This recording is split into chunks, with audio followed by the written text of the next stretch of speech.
नमस्कार। सभी दर्शकों को होली की शुभकामना और उम्मीद करते हैं कि होली सदाबहार तरीके से मनाइएगा। मौका मिले तो थोड़ा भांगो खा लीजिएगा। बाकी चीज तो इस प्रदेश में मिलता नहीं है और बाकी चीज के बारे में मुझे जानकारी भी नहीं है, लेकिन भांग का अलग आनंद है। होली में भांग खाइए, मस्त रहिए। लेकिन चलिए, आज जिस मुद्दे पर हम बात करने जा रहे हैं, बात वही है जस्टिस फॉर निर्भया का। आज 40वां दिन है।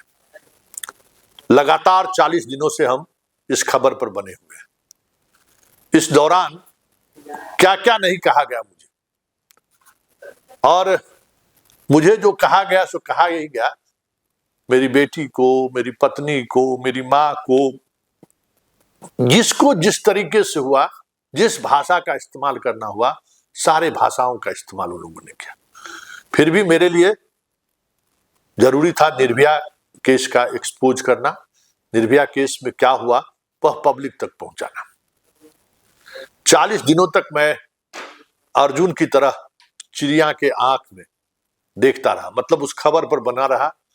इस दौरान कई मौके पर मुझे थोड़ा विचलित करने की कोशिश हुई, ट्रोल करने की कोशिश हुई, लेकिन हम अपने लक्ष्य पर डटे रहे। अब सीबीआई भी उसी नतीजे पर पहुंची है जिस नतीजे पर मैं पहुंचा था, जिसकी मैं चर्चा कर रहा था। एसआईटी तो पहले से मौजूद था।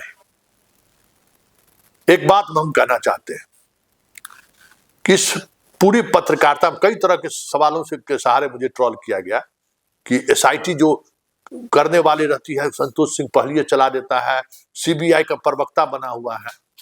तो ये सारे लोग ऐसे लोग हैं जिनका हम चीजों को देख रहे थे। वो लोग हैं जिन्होंने पत्रकारिता को देखा ही नहीं है, पत्रकारिता की ताकत को समझा ही नहीं है। जिस दौर में हम पत्रकारिता की शुरुआत किए ना, प्रखंड स्तर से, प्रखंड से फिर अनुमंडल, अनुमंडल से जिला, जिला से कमिश्नरी, और कमिश्नरी के बाद स्टेट की राजधानी है। संवाद सूत्र से, अखबार में प्रखंड के रिपोर्टर संवाद सूत्र से कैरियर की शुरुआत की। इंच टेप नाप के 2-4 रुपया मिल जाता था, और वहां से सफर की शुरुआत करते हुए हम बिहार के नंबर 1 चैनल का 5 साल तक, 6 साल तक एडिटर इन चीफ रहे। और इस दौरान अनगिनत ऐसी खबरें हमने चलाई हैं जो खबर बिहार में पत्रकारिता को एक नया आयाम दिया है। मुजफ्फरपुर बालिका गृह हो, चाहे सृजन घोटाला में उन आईएएस अधिकारियों की पत्नी की खबर हो जिनको मनोरमा देवी ने हीरे का हार और अंगूठी दिया था, वह खबर सिर्फ और सिर्फ मैंने किया था। बहुत सारी ऐसी खबरें। आज हम खबर के लिए नहीं बैठे, आज हम सिर्फ ये कहने आए हैं कि सार्वजनिक जीवन में, मैं 2009 से सार्वजनिक प्लेटफॉर्म पर हूं। वैचारिक रूप से मतभेद स्वाभाविक है, स्वाभाविक है। आप किसी पार्टी को मानते हैं, हम किसी और पार्टी को मानते हैं, मेरा विचारधारा कुछ और है, वो अलग बात है। लेकिन इस सार्वजनिक मंच पर रहते हुए भी कोई हमें यह नहीं कह सकता है आज के तारीख में भी कि संतोष सिंह को खरीद सकते हैं। संतोष सिंह को मैंने खरीद लिया, संतोष सिंह को मैंने पैसा देके खबर चलवा लिया, कोई नहीं कह सकता। हम ओपन प्लेटफॉर्म पर ये बात कह रहे हैं।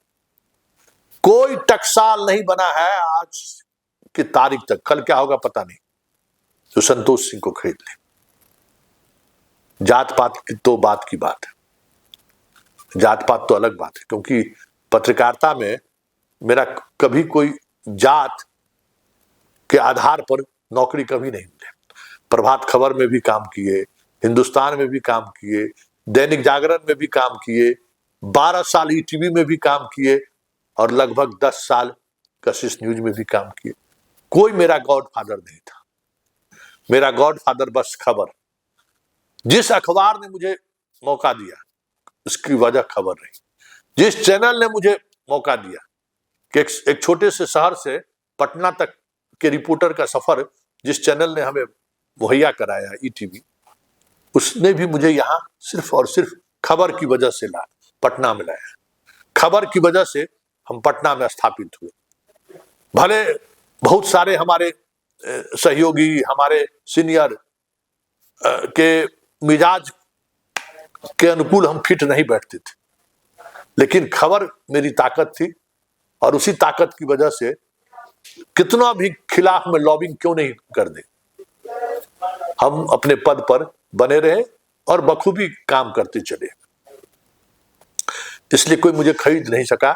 हर जानने वाला व्यक्ति जो पत्रकार है, नेता है, पदाधिकारी है, हर किसी को पता है कि संतोष से प्यार से जो करवा लीजिए, खरीद नहीं सकते।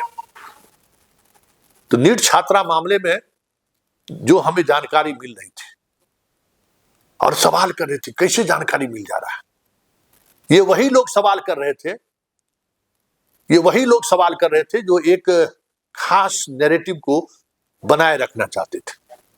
निर्भया के मामले में एक नैरेटिव सेट करना चाहते थे, निर्भया के सहारे बिहार की सरकार को अस्थिर करना चाहते थे, निर्भया के सहारे सम्राट चौधरी को कटघरे में खड़ा करना चाहते थे। और इस खेल में 99% मीडिया, इस खेल के जो रचयिता थे उसके साथ खड़े थे।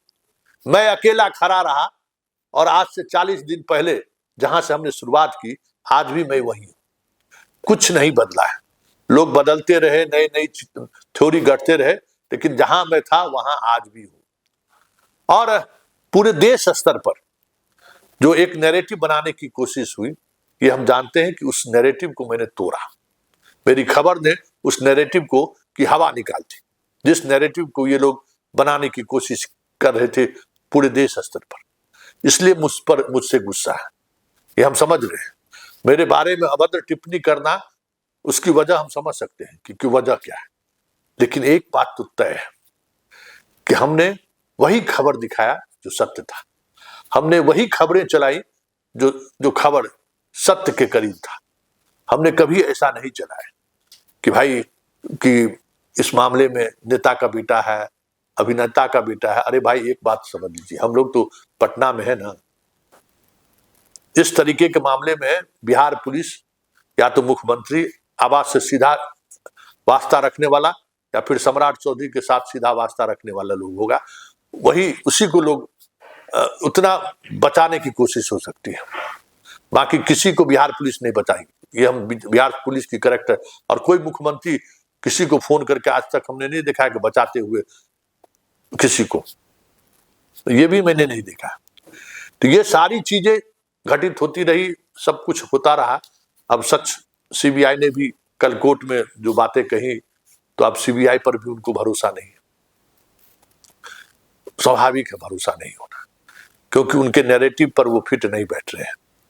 वो जो नैरेटिव सेट करना चाहते हैं वो सेट नहीं हो रहा है, क्योंकि इस पूरे प्रकरण में निर्भया के सहारे जो इस खेल में शामिल लोग थे, उनका दो ही मकसद था, एक अस्पताल पर कब्जा करना और दूसरा सम्राट चौधरी को कटघरे में खड़ा करना। मेरी खबर की वजह से दोनों चीजें, दोनों नैरेटिव फेल कर गया। तो ये मेरी ताकत, मेरा भरोसा इसलिए है कि इस बिहार प्रदेश में हमारी खबर को लाखों लाख लोग देखते हैं और उस खबर को लेकर उनकी एक समझदारी है। कोई एक दिन में ये चीजें नहीं बनी है। जहां से हम पत्रकारिता की शुरुआत किए ना, आज 25 वर्ष बाद भी वहां के लोगों के जेहन में ये बात है कि ये आदमी को कोई झुका नहीं सकता है, ये आदमी खबर के मामले में कंप्रोमाइज नहीं कर सकता है। खबर है तो खबर है, और खबर को लेकर इस आदमी पर कोई दबाव भी नहीं बना सकता। तो शुरुआती दिनों से मेरा ये स्वभाव रहा है। अब तो बुढ़ौती की तरफ बढ़ रहे हैं, अब क्या बचा हुआ। लेकिन एक बात चलते चलते हम कह दे रहे हैं कि जो कोशिश हुई या जो कोशिश की गई, जिस स्तर पर हमें प्रभावित करने की कोशिश हुई, एक बात तो तय है कि निर्भया को जब तक न्याय नहीं मिलेगा तब तक हमारी ये लड़ाई जारी रहेगी। हम पर व्यक्तिगत आक्षेप लगाने वाले खुद आज सिर छुपाए घूम रहे हैं। एक सवाल है ना भाई, 99% पत्रकार आपके पक्ष में, एक व्यक्ति कहते हमसे क्या, इस बात को लेकर क्यों नाराजगी है भाई? भूमिहार के सांसद, भूमिहार के मंत्री, भूमिहार के पदाधिकारी, उससे कोई नाराजगी नहीं है। वो क्यों नहीं आपके पक्ष में आवाज उठा रहे हैं? 3 दिन पहले तो अरुण कुमार एक शादी में जहानाबाद में थे, उन्होंने तो कहा कि लड़की क्या हुआ है सो, तो क्यों नहीं अरुण कुमार को वहां से बाहर कर दिया आपने? राहुल क्यों नहीं विधानसभा में सवाल खड़ा किया? आप ही के विधायक है ना, जहानाबाद में घटना घटी है, एक दिन भी विधानसभा में उसने सवाल खड़ा किया क्या? एक दिन भी मीडिया से बात किया उसने क्या कि क्यों ऐसी घटना घटी? हाँ, एक तस्वीर जरूर जारी हुआ जिसमें वो तमाम मठाधीश लोग थे जो लोग एक खास नैरेटिव को सेट करना चाहते थे, तो आप उसी तस्वीर के सहारे कुछ कह देते, ऐसा भी नहीं हुआ। तो ये कई ऐसी चीजें हैं जो इस पूरे खबर के दौरान देखने को मिला, कई ऐसी चीजें हैं।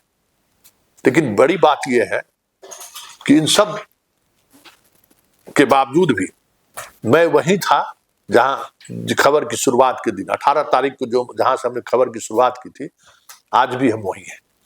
मेरे खबर को लेकर कोई बदलाव नहीं हुआ और हम पर क्या क्या आरोप नहीं लगा, जातिवादी होने का क्या क्या आरोप।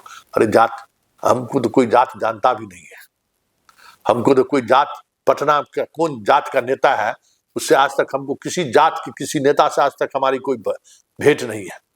कोई जात मेरे जात का विधायक मंत्री नहीं कह सकता है कि संतोष सिंह हमारे यहाँ आते हैं, कोई नहीं कह सकता है, कोई पदाधिकारी नेता कभी नहीं।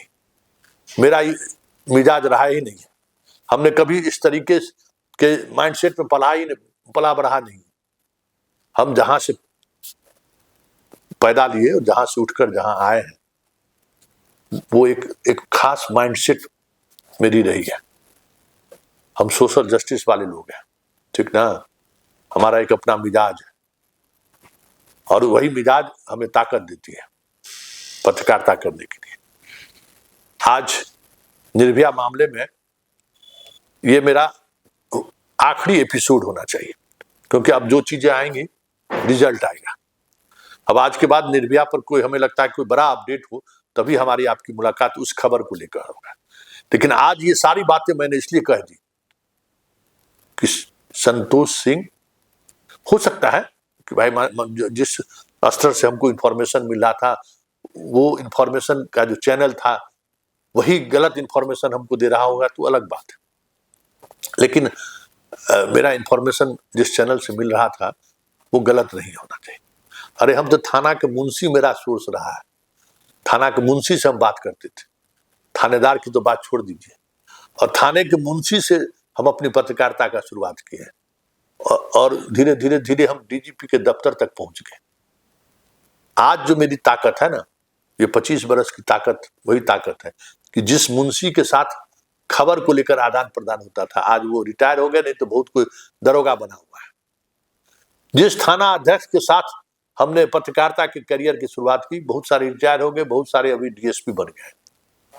और जिस डीएसपी के साथ हमने पत्रकारिता के दौरान साथ बैठे उठे चाय पिए, अभी सब के सब एसपी बने हुए हैं। और जिस एसपी के साथ हमने पत्रकारिता किया, जिस जिले में हम पत्रकारिता हमने किया, वहां के जो एसपी थे हुआ करते थे, आज एडीजी रैंक पर है, डीजी रैंक पर है।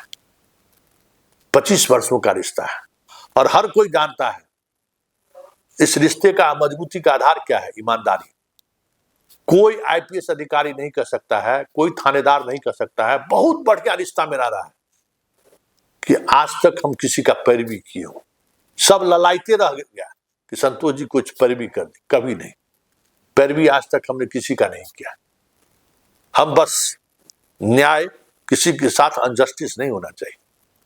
और एक से एक भ्रष्ट एसपी, मेरा अनुभव रहा है, अगर हम कोई खबर चलाते थे, मुझे जानकारी रहती थी कि जो थानेदार के खिलाफ हम खबर चला रहे हैं, वो थानेदार उस दौर में 5 लाख रुपया देकर थानेदार बना है और हर महीने 10,000 रुपया महीना एसपी को देता है, हम जानते थे। लेकिन जब हम खबर चलाते थे ना, तो कितना से भ्रष्ट एसपी क्यों नहीं होता था। क्राइम मीटिंग जब होता था तो उस थानेदार को कहता था एसपी कि देखो संतोष जी खबर चलाए हैं, और हमें पता है कि संतोष जी गलत खबर नहीं चलाए होंगे, और जिसके बारे में खबर चलाए हैं तुम अभी यहां से जाओ, उसको न्याय मिलना चाहिए, नहीं तो हम तुमको रातों रात वहां से हटा देंगे, सस्पेंड कर देंगे। तो एक भ्रष्ट जो मुख्यमंत्री स्तर तक के मुख्यमंत्री तक को पैसा पहुंचाता था पोस्टिंग के लिए, वहां भी मेरी एक साख थी। जो खबर चला दिए या कोई इंफॉर्मेशन पर हम बहस हो गई तो उसको बड़ा मजबूती से एसपी लोग एक्शन लेते थे। आज जितने पदाधिकारियों से मेरा रिश्ता है, सिर्फ और सिर्फ पत्रकारिता रिश्ता का आधार और कुछ नहीं। आज कह दिए कि अगर हमने किसी अधिकारी को फोन करके कह दिया कि सर इसमें गलत हो रहा है, तो वो अधिकारी बाकी चीज पूछने की जरूरत भी नहीं है। उससे संबंधित जो अधिकारी रहेंगे जूनियर अधिकारी, उसको फोन करके कहते हैं कि इसको जांच करो ठीक से, तुम गलत कर रहे हो। तो यही मेरा भरोसा है, यही मेरी ताकत है। तो निर्भया मामले में पल पल की जानकारी हमें जहां से मिल रही थी, वो सिस्टम में बैठे हुए लोग थे, क्योंकि सिस्टम में बैठे हुए लोगों को भी पता था कि संतोष जी के पास भी बहुत सारी इंफॉर्मेशन आ रहे होंगे, और उस इंफॉर्मेशन के सहारे हम केस को डिटेक्ट कर सकते हैं। और यही हुआ। अगर आज भी कहते हैं कि निर्भया के माँ पिताजी अगर सच शुरुआत दिनों से अगर शेयर करते रहते, तो आज दरिंदा कितना भी बड़ा क्यों ना जेल में रहता। और एक बात चलते चलते कह देते हैं, सच में अगर इस खेल में कोई नेता का बेटा शामिल रहता ना, तो संतोष सिंह को कलम चलाने से कोई रोक नहीं सकता है। उससे पहले जितने लोग भाषण दे रहे हैं ना, उससे पहले हम खबर ब्रेक करते और खबर चलाते। जिस तरीके से इस खबर में पहले दिन से हम अकेले थे, अकेले खड़े रहे, ठीक इसी तरीके से मुजफ्फरपुर शेल्टर होम मामले में भी 1 महीने तक किसी चैनल ने खबर नहीं चलाई। और जो कार्रवाई हुई पूरे देश को पता है क्या कार्रवाई हुई। तो ये मेरे लिए कोई नई बात नहीं थी। नीट में भी निर्भया को न्याय मिलेगा, बस इंतजार कीजिए। फिलहाल जस्टिस फॉर निर्भया में इतना ही। अब रिजल्ट का इंतजार कीजिए कि कौन निर्भया का दोषी है, जल्द खुलासा होगा। अब जिस दिन कुछ नई चीजें आएंगी, हमारी आपकी मुलाकात इस खबर को लेकर होगी। फिलहाल इजाजत दीजिए, नमस्कार।